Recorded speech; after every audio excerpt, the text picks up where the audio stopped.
Tsy mbola nanana olana teo amin'ny fiarahamonina ny tokantrano misy ilay raim-pianakaviana mpanakanto fantatra fa nanondrana ny zanany vavy hatramin'ny 14 taonany raha nambarany sy fokontany kely izay misy ny trano ipetrahan'izy ireo. Manana taiza maromaro ihany koa mantsy izy io raim-pianakaviana io no izy tompona akademia ana baolina kitra. Telo taona izy zay mipetraka teto amin'ny fokontany tsy manana problème satria tsy manana problème eto amin'ny fokontany izy aloha. Fa ary misoratra eto daholo na le zanany le supposé le taizany moa zany satria manana ankizy be dia be izy ao anatin'le akademia io izay ampianariny foot zany.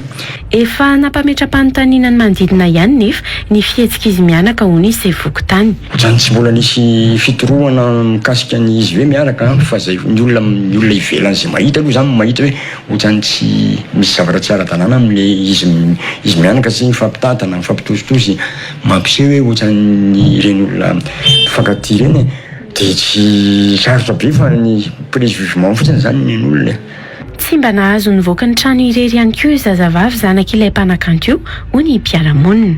Tena mampalahelo io zaza io satria tsy avelany mandeha izany ary tsisy fotoana ahafahany mandeha irery fa tsy maintsy miaraka aminy naiza tsisy fotoana mihitsy ankahafahan'ilay zaza hoe libre zany amin'ny fotoana rehetrarehetra mihitsy.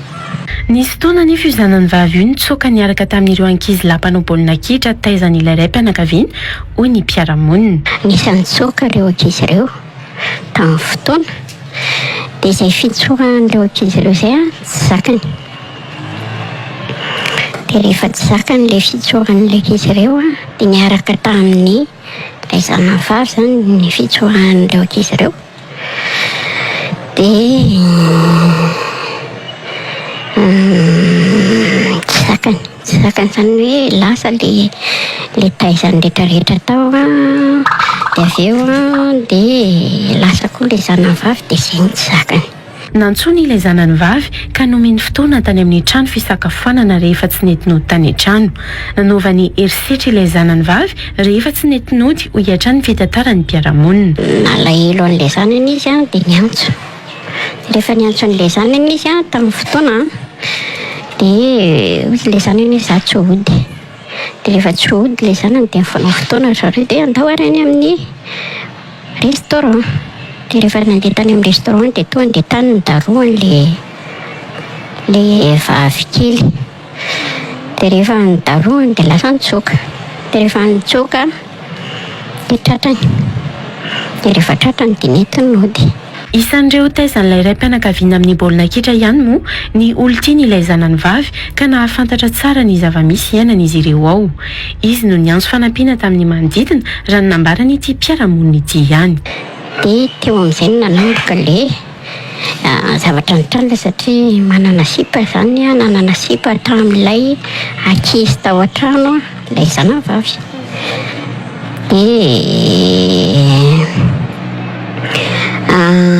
Io le sipany io no niteny tamiko hoe zay bebe ampio afaka ampiny bebe ve za fa vonoiny ao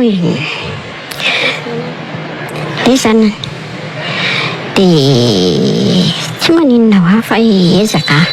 Ny alakamisy 9 janoary teo amin'izay no naharetranga hafahafa tao amin'ny tokantranon'izy mianaka ny manodidina ka tonga dia niantso ny mpitandro ny filaminana avy hatrany. Naharetranga hafahafa tao anatin'ilay izy ary izay acte hafahafa izay nitebiteby dia rehefa nitebiteby aho tao anaty izay satria mare zavatra tsy normal zany tao ambony dia niantso polisy nandondona. Dia avy eo dia hoy polisy hoe anao tsy mety hozy izy raha tsy misy miantso vonjy dia na mila ny président fokontany na ny inona fandriampahalemana moa tsy haiko tsy fantatra voamira fandriampahalemana ny natsony. Dia niaraka tamin'ny polisy nandondona tao sony tao dia tsisy mamaly. Dia avy hatrany dia naka raha forindray ny polisy hoe tsy maintsy atao izay azahoana aniny eo dia tonga ilay polisy dia nandondona dia tsy mivaina, nandondona dia tsy mivaina. Rehefa namotrany ihany nefa ilay raim-pianakaviana dia mbola samy milaza izy mianaka fa tsy misy olana izy ireo hoe ity mpiara-monina ity.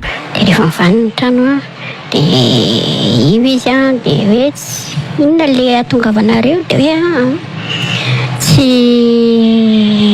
tsy misy inona fa zary matory be ozy izy tsy fantako kory zany. Dia izy ilay zanakao dia hoe io izy. Dia izy ilay zany ny adiady kely fotsiny izay. Dia mila mandeha makany amin'ny polisy nareo. Dia lasa ry zareo. Vatana feno ratra ary vaky loha nefa no hita tamin'ilay tovovavy rehefa nentina tany amin'ny hopitaly ho ihany ity mpiara-monina ity. Dia ilay zanany vavy avy eo tena hoe malemy aho izy. Dia avy eo dia lasa nentina teny amin'ny hopitaly.